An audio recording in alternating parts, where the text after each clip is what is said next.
Good evening. You are listening live to the Extreme Movie Show. I'm your host, Rob, broadcasting to you from the Pinos Palace, just west of Orlando, Florida. In the Extreme Studios tonight. Bless you, sir. I have RDV Oh, with me. And ladies and gentlemen, this is no sneezing matter because if you saw my tweet from earlier when I was posting tonight's extravaganza of the Last Kumite, a Kickstarter Bloodsport inspired film that stars if you're a child of RDV, if you're like me and you are not, because you're 10 years younger at least, growing up as a kid in the 70s and the 80s, you had a jazz band in the 70s called Journey that became a pop band, and they kicked off their lead singer, keyboardist, and got some hmm replacements. And they got this guy named Steve Perry, who's a phenomenal singer, love him to death, but they got popular because the girls loved him, and he wasn't a baritone, he was a tenor. Great song, love the guys, all that. We have Steve Perry resurfacing now in the 60s because he'll never rejoin Journey again, and he's running the evil Kumite where the Albanians, are in charge. And I got to tell you, it just brings up this old thought, and I have to say it in public. yeah, Human trafficking, it gets such a bad rap because how else are you going to force people by kidnapping their daughters if you're a single widowed dad, to get them to fight on something? Because that, ladies and gentlemen, is the premise of tonight, starring a bunch of really nobodies or second gens. And I don't mean that in a negative way. You it's do have Cynthia Rothrock, you have Bolo Young Son, and you have mhm, some other people. But I will say this, RDV, in all seriousness, for Kickstarter, especially with the way things are going in comic books and movies and yeah, other fare over COVID, this is what I expect it to be, which honestly, I'll say this. It's not bad. It could have been a lot better. And the two main takeaways I have that are negative before I'll talk about the things I think are very good. One, the cameras that filmed this when they would move from one spot to another, and I don't mean the fight scenes, but all the other stuff. They seemed like they weren't sharp enough, like it got blurry to me, at least on Tubi. That's how I saw it. But the fight scenes were different. They did the handheld camera stuff, and that was mhm. shot a lot more professionally. And the only other complaint that I would have about it is I didn't hate the guy, but the main guy in here, all 150 pounds of him soaking wet, is a charisma vacuum. I didn't hate him, but the more interesting stuff is It's everybody else, including Billy Blanks. I mean, this is so interesting, and it's something I've never seen before. I'd only heard about it. We decided to review that tonight because of the greatness of Cynthia Rothrock. And I'm curious, you haven't seen it either. What's your initial take? so this movie going into it is obviously, as I put on the thumbnail, it's a 2024 Kickstarter movie, so everybody knows what it is. You're going to watch this. Um, yeah, this was Cynthia Rothrock. Started in this too. She's got a small part too. Billy Blanks has pretty much a big part, being a mentor to the main guy, who is Matthias Landwehr. Things about this movie. It is a Kickstarter movie, so it's low budget because they couldn't find basically a production company to do this, so they just did their own. This is German made. It's a Mhm. fan film. So you're gonna have German actors here. The main bad guy is a German actor who's been in a lot of '90s villains over in Germany. He doesn't have an IMDb because he wasn't never that famous. But then again, there's a lot of actors in the '90s that kind of slip through the cracks. They don't really have an IMDb page. Sure. Uh, but the main guy too is also, he said, I was also from Germany too, which is interesting. Is they're both the main bad guy is Matthias, where the main good guy is Mathis. I thought that's like, wow, such a similar Yeah, name. Matthias versus Mathis. Go figure.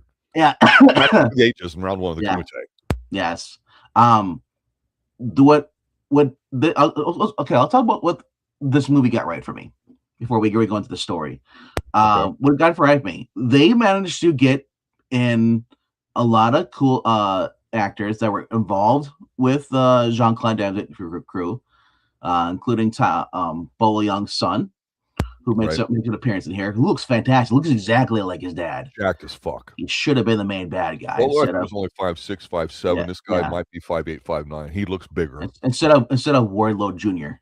Right. Uh, um, yeah, you also had Muhammad Michael Qissi coming back here too, along with his brother. They're both out are in this. The guys who played was it Pao Tong or Tao Pong from Kickboxer.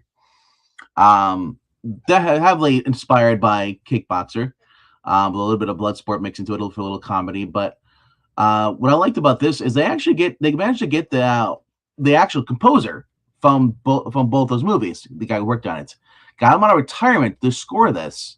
I'm talking about Paul Hertzog, who basically did, yeah, and he worked with also Stan Bush, who also worked on those movies to come Yes. in. So when they're doing the fight scenes, it's very, very heavily like kickboxer. So you are getting the music that you got in with Jean-Claude Van Damme, and you get almost similar fighters too. Mm-hmm.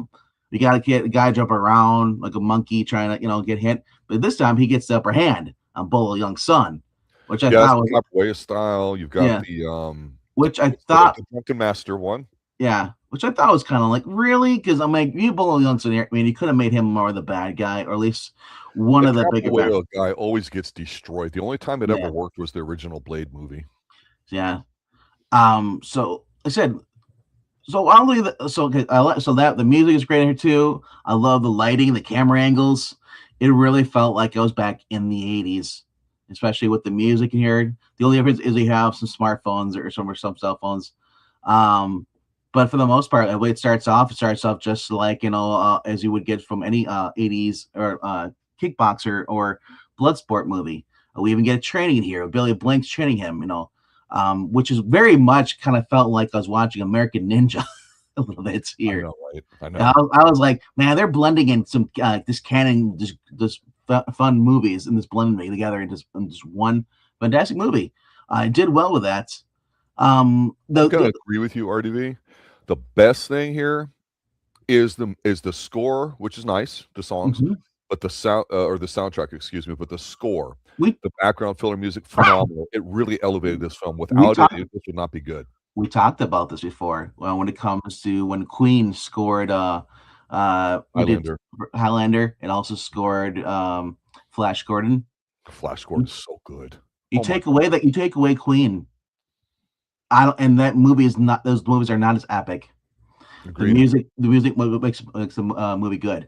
And so, with that being said, I think the music really helped this. Being a low budget and then here's the thing: they know they're low budget and it acts like a low budget movie. It's not the point where it's like you're watching like someone with a handheld phone recording. It's like, hey, no action. It's not a bunch of kids. It actually was done very professionally.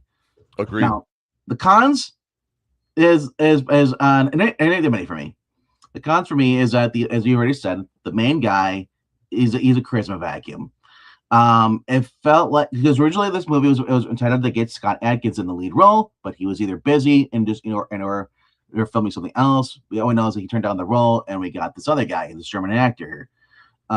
So he kind of is. With the bad thing about him being in here, he really did his best to try to act like JCVD a little bit in this. And it really ruined it. I'm like, don't try to copy JCVD. Be your own character. And all you get. I know it doesn't help that you have the German accent and you speak like him. And you're not big. This guy's 150 pounds. No. He's too lean. He even does JCVD's kick at the end of the movie. Yeah. It's not the final kick that takes down the bad guy. It's just that after the match he wins, the bad guy gets up, so he does the roundhouse kick to kick him down. Yep. So here's the thing about this. This movie was you can see, once I learned it was basically wanted to get Scott Adkins, you could see the way the dialogue was written for Scott Adkins. Right. Yeah. So this guy was stepping in and it just felt like, okay, this didn't really feel that well, The other thing is the bad guy. You jokingly said he looked like Steve Perry as an evil bad guy. He is. I challenge anybody to look at this guy's face and Steve Perry and not tell me they're the same person. Yeah, Matthias Hues, who is well, first of all, I'll just say about the main guy. Jack German. The main guy is known for V for Vendetta. That's what he's made. I've not seen. He was he's probably a stunt guy. That's probably what he was. If he was in there, he's also in Hitman in GM47 in 2015, and then he was in Speed Racer in 2008. Now I haven't watched any of those movies in probably a long time, so he might have. I'm guessing he's a small time actor, and he was probably in a few roles in there, or he did stunts. Because he actually is. Now here's the thing about this: he actually is a martial artist. So it's not. That's one thing we said about this. When we get movies like this, I don't want actors doing stunts. I want actual stuntmen in there, and I want them to be in the acting. Yeah. But Matthias Hues, you look at him. This guy is jacked, even to today, 2 days later. Mm-hmm. Apparently, he was in the movies No Retreat, No Surrender 2 from 1987. He was one of the. I think he's one of the bad guys. He's on the cover actually. If you look at it now, he's also in Bounty Tracker and he's also in Dark Angel TV series, 1990. So he has some credits. It's just weird that he's not on IMDb, so which was weirdly weird. So maybe he just didn't want to on his own page. Maybe they offered, or they or they snubbed him completely. It I'm not also depends surprised. if they're related to, like, here in America, SAG-AFTRA and all those kinds of things If too, you're with not, they credits and probably whatnot. don't. Yeah, I was gonna say if you're not in any of the guilds and stuff, they're not gonna put you in there. But I Right. always thought that IMDb was a separate page, not But if it's tied to that stuff, I can understand why now. That's how when you get a credit, things get submitted Yeah. when you sign contracts and all So, that, so you always go to look to so make sure that it's no, there. no retreat, no surrender 2 also starts Cynthia at Rothrock, Yips. and also our we just reviewed the other movie with the Roy Horan was the priest who was trying to hunt down the old man, the one that was the blind old man, the one that was helping Jackie Chan. Yes. Yeah, training Yes. him. Yeah, Yes. so Roy Horan's in there too, and Matthias Hues is the bad guy in there. We also Okay. Okay. so might be something to look into. It's a But legitimate cast. yeah, The biggest thing about professionally being done here is, yeah, there's a few shots. Some of the dubbing is a little off, but that happens. And again, mhm, for a completely low budget movie, I think they knew what they were. They didn't try to do anything more to it. I think they did the best they could with what they have. I'm giving them the benefit of the doubt because at the end of the day, we don't get a lot of martial arts movies. So maybe in today's environment, we give it a little bit of grace. But here's the mhm, thing. That where this movie got kind of interesting to me, and this is going to sound a little strange because it is a martial arts movie and there's plenty of it here, especially the mhm, second half's all martial arts, is obviously they kidnapped this guy's teenage French daughter, who I thought was fantastic, by the way, in her yeah, limited role. And so, of course, he offers them, hey, $1 million in a kumite if blah, blah, blah. He gets home. The lipstick she was putting on for the celebratory party, it's on there. We have hers. Get on the plane, yeah, simple, basic storytelling, right? So they get into the town, and I admit it, there was a fish out of water aspect that I thought they could have dove into in here, and they did it enough where the guy's like, hey, look, your cell phones don't work. You can go to town with a driver, get some supplies and all that. The final fight's going to be weak. You have a week to train, but if you try anything, the police with us and all that, everybody knows what's going on here. We'll just kill you. So he's like, I don't care what you do, but here's your rooms. Here's what's going on. So he puts them up. It was weird, right? But I mhm, like that because I like the sneaking around the castle going, hey, while we're here, we got to find our kids because they all don't know exactly why they're there other than to fight. And there's a very thin, athletic um, European girl there. I'm not sure what her race is, but she did the stunt work for Wonder Woman, which is great because she probably made good Gal Gadot look so I good. think You know what I'm saying? yeah, Mona And Mula. the older guy that she was talking to in there who was like, man, I can't beat the main guy because he thinks he's gonna die, and he has that flashback with the bad guy.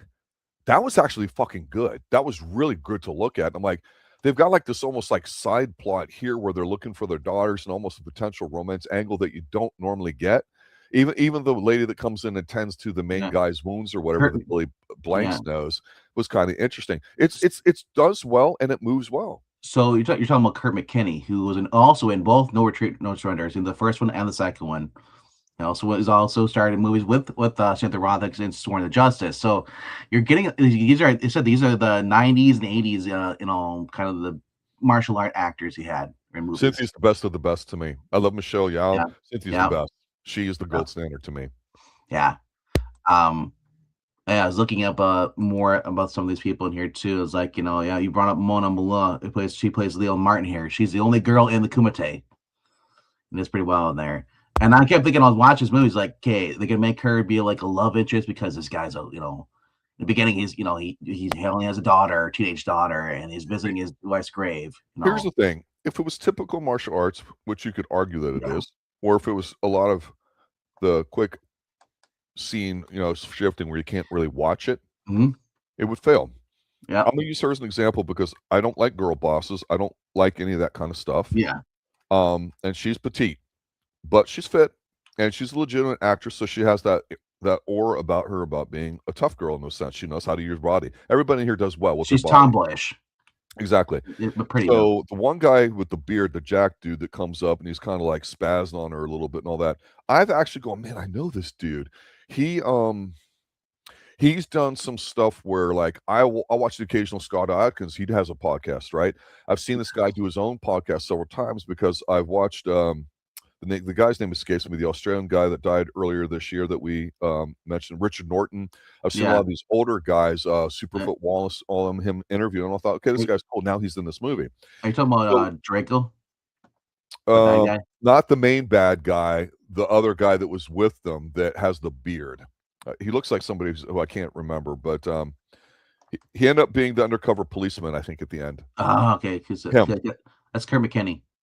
Okay, so that was interesting. But when she gets into the fight, this is when things change. Yes, we get like a drunken master. Yes, we get a capoeira guy. Yes, we get the guy doing the monkey flips. Yes, we get, the powerhouse stud here, the main bad guy who is jacked and legit. Mm-hmm. When she gets her fight, I'm like, come on. And she's, of course, you can't be completely realistic with these things, but we're there for the art part to it. But I was shocked at the level of some of the violent moves in these different fights because they give you a lot of them. And she does the one where she does this little spin thing and just punches the dude in his throat and he spits and sprays blood all in one shot. I'm like, you know what? That's still a shot that most people on television, martial arts, and fighting cannot get right today. And I thought, okay, I can't buy her because she's so petite, but with what happened in that moment, that's how it would have to go. It delivered. And that's the surprising thing. The most efficient part of this movie is the ending of it because Billy Blanks got really, really big and popular, and he's a legit karate dude himself. He's pushing 70. Same with Cynthia Rothrock. They're not young folks anymore. But to get out there and do what they do, even though Cynthia doesn't get physical in here, to have her as a trainer is phenomenal. This is good stuff. I apologize. This dawned on me who this Kurt McKinney guy is. He's the main kid from Retreat No Surrender. He's the one that went against John Damon. He's the one that was obsessed with Bruce Lee. Yeah. That's what this is. It took me a second click. I'm like, I know he looks familiar. I'm digging more because they don't show. When you look at his stuff, they didn't show his face at all. And I was looking. I'm like looking more, and Allison is like, dude, this actually is the main kid.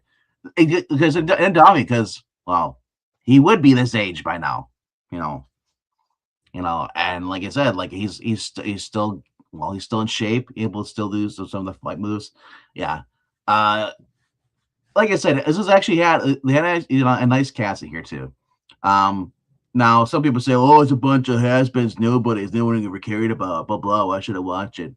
You don't have to watch it, but I'll say this: it's not a bad movie, and that's like I said. I think it's worth watching. That's why I put in a little thumbnail. Is it worth watching? Yes, it is worth watching. Well, I agree with you. Yeah, and you mentioned something earlier about with the music when it was playing. You feel like this is an 80s type of movie because one, it's not single mom girl boss, right? No. It's a guy whose mom's died. He's training his daughter. She's fine. They're respectful. They have a little bonding moment at the beginning. This is what we want. We want to see positive people doing things. He has to go save her, so he's got to fight in the Kumite.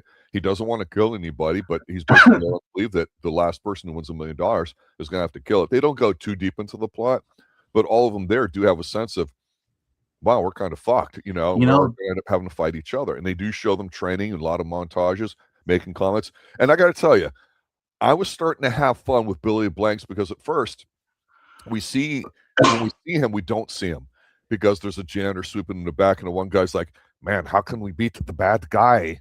And he's like, I know somebody who will, who knows somebody who's fought him and wouldn't.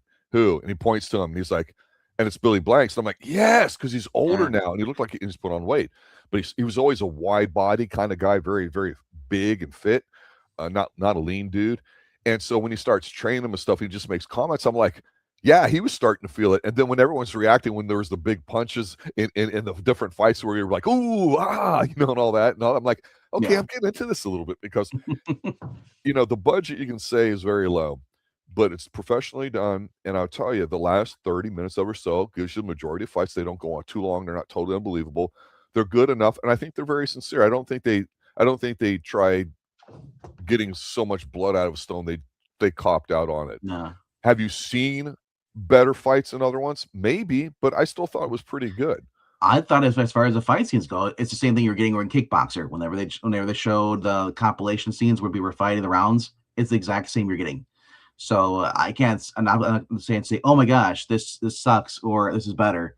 It was just enough where, hey, you want you to focus on the main two guys at the end. You want to have Draco, and then you want to have the main guy, Michael Rivers fight, the good guy versus bad guy, And the bad guy, he said, is pretty ripped, you know. And but he always comes after watching what was it, Tulsa King, the last season. He he looks like Cole a little bit in a sense. And then what's crazy about this movie too is as I just got done watching another movie with Sean William Scott. And every time I close my eyes, I'm like, oh my gosh, the good guy looks like Sean William Scott a little bit with the beard and everything, right? Back in his prime. Oh yeah, I can see that. Yeah. I was watching Dukes of Hazzard. Yeah. It's a guilty pleasure of mine. But let's shout out to people popping up in the chat here. We got Darth Kato's here too. We've been talking a little bit too. Mariah's here to support. It was mentioning because Starry Night. What people have gone to in martial arts filming and action scenes too, which is kind of interesting. You go back to Jason Bourne for whatever. When Jason Bourne, and I think it's in the second film, might be the third, where he jumps from one building to another, and you see the camera shot from home. You don't see that, and that was kind of new at the time. So the handhelds that people use a lot, they do a lot of all over the shoulder stuff. And I will tell you, I've been pleading almost with you, almost demanding of you, but just putting the seed out there to you, RDV, is that the show Bloodhounds now, this Korean show, every episode is like 40, 45 minutes long, and half of it's this huge long fight. And they have these incredible choreography things under the people just take an ass beating, and they're very creative, but it's all those handheld camera shots. But what I love about it is there's a way where you can kind of turn and pivot, but not cut to another camera angle to see the finish of it. And Chuck Norris used to mention a lot about being able to see the action and all that too. And in the 70s and 80s, when you had these martial arts things, you got to see it. And the ninja thing and stuff, that's great. But this film does a great job of capturing that, because we're not there about the plot. We're not there about the one guy having a nightmare going, man, if he doesn't kill me, I can't beat him. When your match is up, I'll go sneak underground and go try to find them and all that too. And it was funny because when they go to rescue the three girls that are all locked up in the cage, and Qissi gets down there, and then they kind of get in a fight, and they get a tag team a little bit. Hey, the old people get a chance to beat up another one from their generation. I popped for that, right? And then I thought, honestly, it's not that kind of movie, but if it were, I would have been satisfied with it. I thought the girls were going to strangle him, like with a garrote or something or whatever. But what it was is when he got up against the bars, they ended up handcuffing him and all that too, and locking him. They didn't kill him. And I thought that would have been cool to see them. Like girls, women in cages. Well, because we don't know what's going on with them, right? I mean, so the 90s movies, yeah. But it's a movie where there's a few violent punches and finishes and kicks. I still think this reminds me a lot of like Kickboxer and Bloodsport, in that a younger kid could watch it and not be offended and get the idea of it. It was a combination of No Retreat or No Surrender, Bloodsport, and Kickstarter. That was their goal. To pay tribute to those kind of movies, and also give the new generation to see these actors, and maybe they'll be inspired to go back if they haven't watched those movies. I definitely, if before doing this channel, I had no interest in going seeing No Retreat, No Surrender. Right. Or Canon Films. You probably didn't know what that was. Well, I knew what it was. As I said, I wasn't a big Chuck Norris fan, as to say. I watched his other movies like Missing in Action, but I never really went back and watched his other stuff. I didn't know he was tied to Canon either. So as far as that part.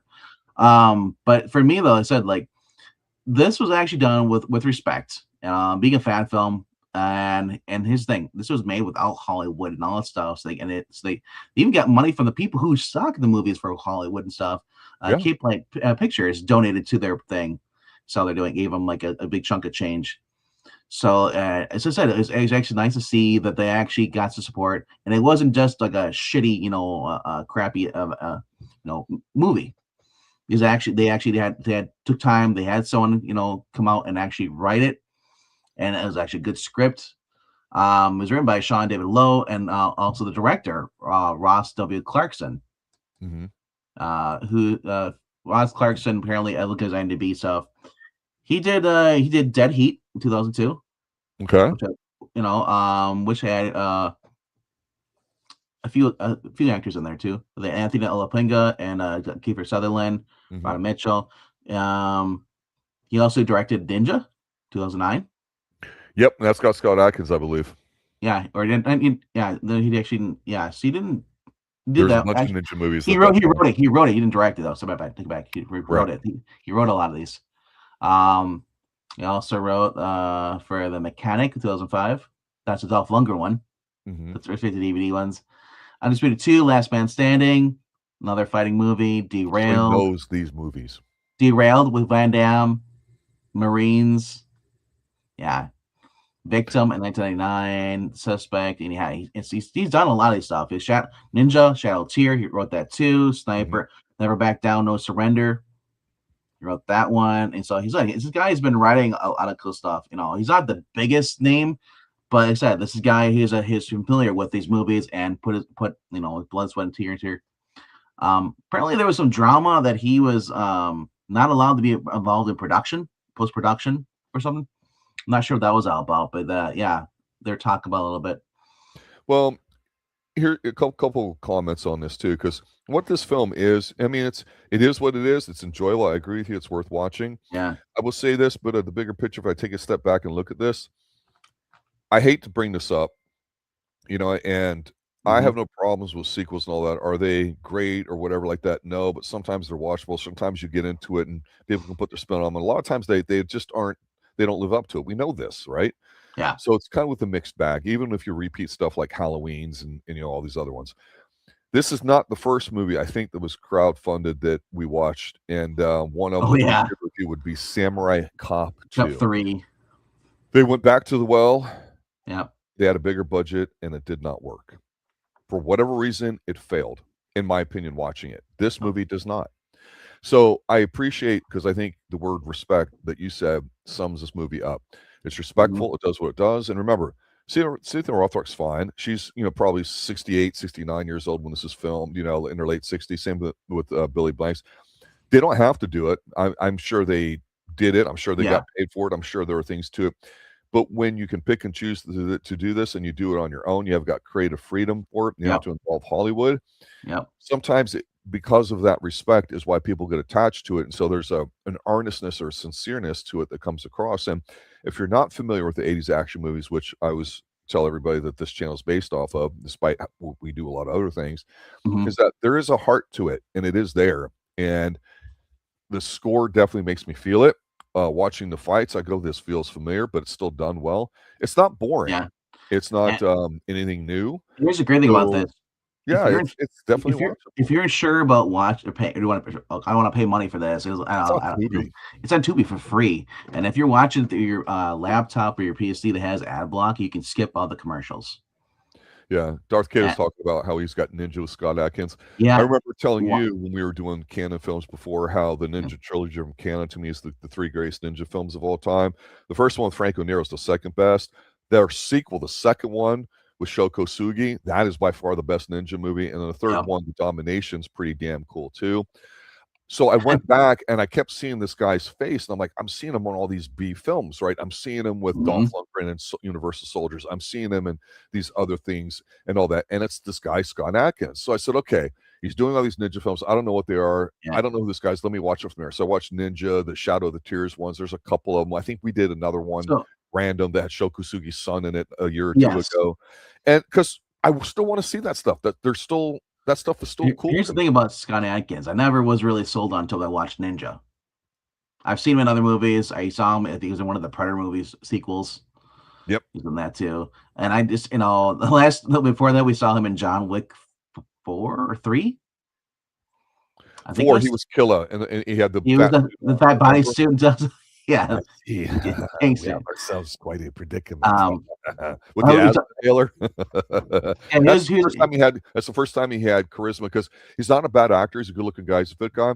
But he grew up watching like JCVD and all these guys, and that's what made him do it. So to me, Scott Adkins is the link between what we've loved and what I grew up on and what exists now, because who else is there? You got to start. A lot of Donnie Yen. We've covered a lot of Jet Li. We've covered some Jet Li. We've covered some Amy Johnston. We'll cover any of it, right? But I still think Scott Adkins, hopefully his best martial arts stuff is still in front of him. Scott Adkins getting a start in Universal, I think it was 3 or 4. One of the actually no, I think it was 4. It was one of the very low budget ones, the ones that I think is one of the most unwatchable movies. Unfortunately, though, that's the movie that he's in that though. But I'd rather watch the one with Goldberg. that's how bad some of these movies are when they do sequels. even though they have JCVD in there and they even have Dolph Lundgren. But when you lose the charisma or what these characters are, and you just have like a totally different tone of a character, I don't want to see Van Damme as a villain to that much. Van Damme's always been the good guy. Seeing him as a villain, and then you have your good guy is a nobody. It just ruins the movie for me because you're going there for Van Damme, But that's a totally tired subject though. But Kato, watch Ninja. We reviewed it on the channel here, so watch the movie. It should be available still on Tubi. Probably. And then watch that. Go check out our review and leave a comment down below that. But it's very. So getting back to this movie though, this was a very pleasant surprise for this. I just said I give this out of 5 stars. I give it 4.5 actually, because the music helps it too. The acting was not bad. It was a subpar because when you find out this is a vehicle was meant for Adrian. It's not Adrian. I was going to say Adrian Broden. That's the other guy. Scott Adkins. And you got this other guy kind of steps in. He does an okay job. He can do the kicks and stuff, but for the most part, though, this was very enjoyable and very much similar to watching Bloodsport or Kickboxer. You're just missing Van Damme, but here's the thing: when Van Damme did those movies, he was nobody too. He had no idea who this is. So maybe this guy, Matthias Hues, I think his name is. Mm-hmm. Yeah, maybe he'll go well, and then maybe we'll start doing. Or actually, no, sorry, it's Mathis Landwehr. I think maybe he'll do some more stuff. Maybe not Hollywood. And here's the thing, too. I don't just because someone's not over in American Hollywood does not mean that they're not a good actor. There's so many shit actors in current Hollywood today right now that I decided to pass up.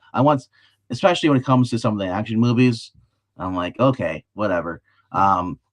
Right now, it's no secret that Hollywood is being carried by stars from the 80s and the 70s. Well, the tentpole movies are big. The production output of Hollywood's decreased dramatically, and that's all forms, commercials, televisions, big movies, and all that. So I've always appreciated the smaller, more nimble, flexible, lower budget type approaches that you can do. That's just how I roll. I like that singular vision that somebody has, because here's the thing. There was that thing 25 years ago where the 6 degrees of Kevin Bacon, how everybody's related and stuff. And if you've got any sort of interest in science at all, I highly recommend looking up Connections, a show that was on PBS back in the day. British guy, wrote some books and all that phenomenal stuff. And his was about how somebody having a toothpick over here led to the invention of this over here, which led to World War I and stuff like that. James Burke is his name. Phenomenal stuff. And it's amazing because you never know when somebody watches a movie and goes, like we're able to do now with YouTube and IMDb, and go, I don't know why, but I just like this kind of song. What is it? Is it on Spotify? And so you look it up on YouTube, right? Or you look it up on IMDb, and then you're like, hey, this guy's kind of hot, or this woman's kind of hot, or hey, that was kind of a cool move. And then you go, oh, I was inspired by that. Then they go back and watch it, because the one thing with younger people that when I'm talking to about movies, they act like everything they've seen is brand new. And you're like, Kumite, yeah, that's not a new name. I mean, it's been around forever, right? Ninjas aren't new. But when you start going, oh, let me check out the Scott Adkins ninja movies. Oh, there were some from Canada. Let me check those out. Oh, there were some, maybe 10, 15 years earlier in Japan that nobody's ever heard of because they're really small. Yeah. How many ninja movies are there? Not a lot. Oh, there was a ninja TV show in the 80s with Lee Van Cleef. Are you kidding me? Yes, there was. I want to talk about Mike DiVencio. He's been on NXT, started over in TNA. Now he's with the WWE doing wrestling over there. Talk about the jacked fighter here. The jacked fighter here, the guy here on the left here. In the top right. Fantastic actor, by the way. Usually when we get people from WWE, they get the quality of it's like Triple H being in a movie with a bunch of kids and can't act, even though he does acting every day on way back in the day. This guy looked the role, didn't he? Yeah, this guy Flexing just yell, yeah. He didn't come off like Rusev and Miro overacting. He actually did pretty well. And here's the thing: he doesn't have to. He can be a man of few words. I prefer that for bad guys. Let's just say I'm going to break you, like Dolph Lundgren did. He didn't talk too much. When he was Drago. This guy comes off. He comes off a little bit of douchey. He's very self confident. Obviously, the last time he was fighting against somebody, he killed him. And Billy Blank's talking up his character too, saying how lethal this guy is. You gotta be careful on him, and it just Did you like really when he ripped that dude's nose off? That was pretty oh, cool. no. Yeah. What about this scene where the guy gets the eyeball Well, ripped out and his opponent eats it? well, didn't you know it's a nose hold bar match? No. Ha ha ha ha Ha ha. ha ha. No, but I see what you did there. Yeah. No, No, I I said it's it. worth it, right? It was surprisingly good to me. I didn't know what to expect. I was hoping it was just, even though Yeah. Cynthia's only got maybe not that much screen time, she doesn't get too I visible from here. It was good here's enough. here's the thing. I saw Cynthia Rothrock attached to this. I was like, oh, maybe title I should put, normally we put, the date, and then after I put like whoever the main actors in here. I didn't put anyone in there because this is not a Cynthia Rothrock movie. She has a small part here. This movie speaks for itself. The two guys on the cover and the thumbnail, that's their movie, and they Yeah. make it their movie. Billy Blanks, being here, it was like it distracted me a little bit. It's like, man, this is Billy Blanks. Like I can't see I love me, it. It's Billy Blanks. but it kind of like felt like a little bit like Rocky a little bit. It's like, it's like you can't do it. Throw the towel in. No, but Well, yeah, here's the thing. When they have the fight and then they have yeah, the B plot going on, rescuing the girls and going out of that, yeah, they're doing it simultaneously. And they did a good job of going back and forth where they didn't stay on either of yeah, those action sequences too long. So you felt like it was building right to a conclusion, which is important, right? You have your breaks in there to kind of reload, then to get more intense as it builds toward the final fight. So at the final fight, once he wins, they got raided by undercover cop guy.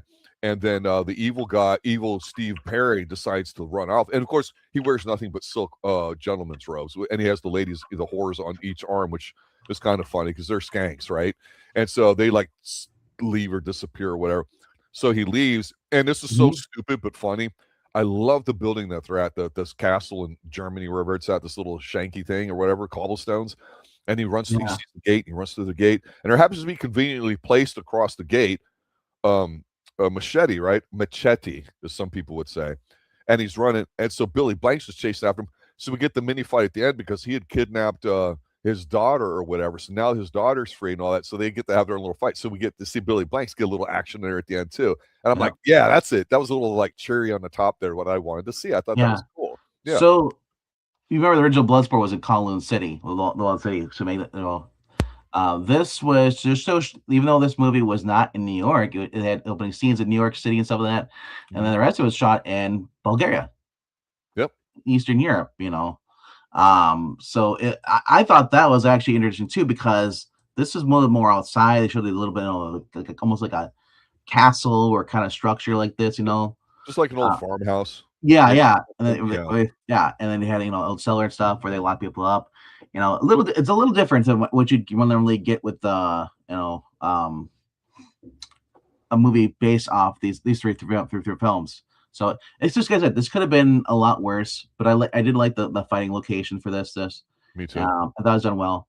We would get the training Scouting scenes. is super important. The training scenes where he's on top of the wall with Billy Blanks. It was done pretty well. Now of course it wasn't like Bloodsport where he traveled to this other little village, and it was filming there and doing the kicks and stuff of that. No, this is a little bit different though. But overall, like I said, I thought this was a very, very well done movie. It shocked the heck out of me, especially, and what really helped the set for me is that Stan Bush returns, does the song, and it was also Paul Hostag, I think his name is. Was it Hertzog? I don't even know. Herzog, yes. Okay. Paul Hostag, he's the guy. Yeah. No. I'm gonna connect this to something, and I'm gonna make it make sense. Yeah. The most recent trailer of a movie that I saw where I'm like, take my money, is Godzilla Minus Zero. And the reason why is because the very last thing with Godzilla Minus Zero, he's walking and they're shooting up, looking upwards towards his face and his torso as he's going from, I think it's left to right. And to get that sense of scale, he walks by the Statue of fucking Liberty. And the reason why that's awesome is because Godzilla Minus One, honestly, I don't even think it's close. It's one of the best movies in the past 5 to 10 years, period, even though it's not an American film. Phenomenal, very dark movie. Godzilla's best when he's made as an allegory about the evils of nuclear war and, of course, America, nuking us, right? Not as a goof.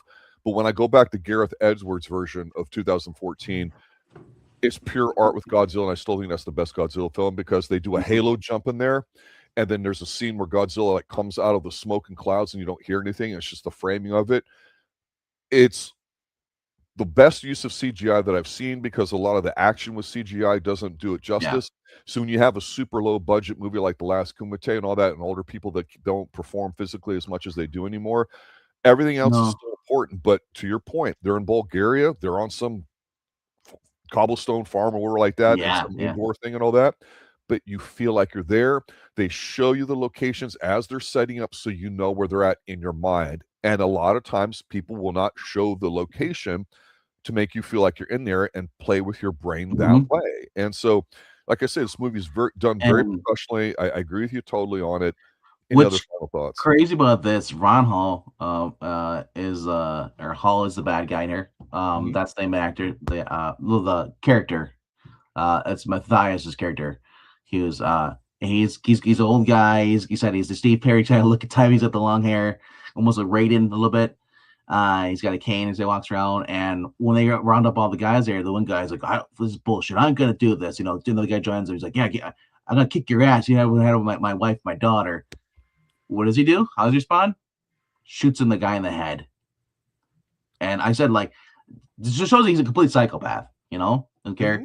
His whole point was that he wanted to put this match on. He has people that are gonna make money off this. He's got gamblers coming in. So he doesn't care. It's okay. I've got other all the guys I can bring in. I thought that him being a heavy in this, being the bad guy, worked out really well. Yes. Kind of get like a Rutger Hauer a little bit. Vibes from him a little bit. I can't really trust him as much. And at the end, we even get to see a little happy ending in this movie. And I'll just say this, but Billy Blank's gets a chance to shine going against Matthias Hues, at the end here. And a little fight scene with a machete, but I thought it was really well done. And it's filming on scene. I didn't really see any CGI really much in here at all. I just saw a lot of this actors doing their own stunts because they are martial artists.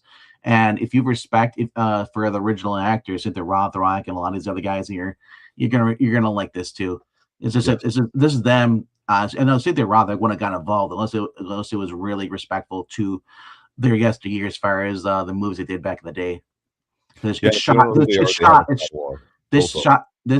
was shot like the same way they would have done it back in the late 80s, early 90s.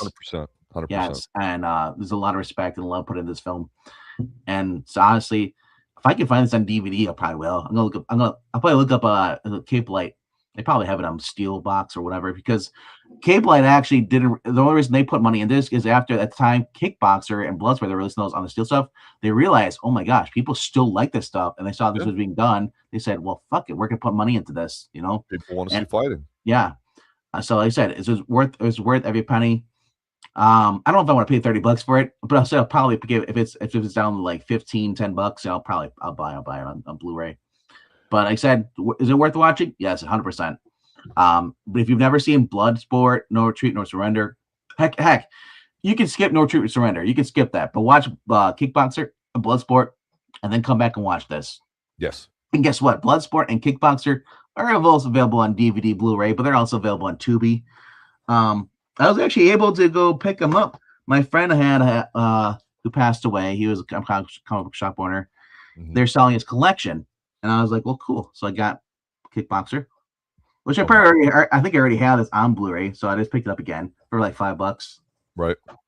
Well, then I saw this, the Bloodsport Time Cop combo. Nice. I couldn't pass it up. I was like, Time Cop's on this and Bloodsport, which are arguably his best movies to me. True. Yeah.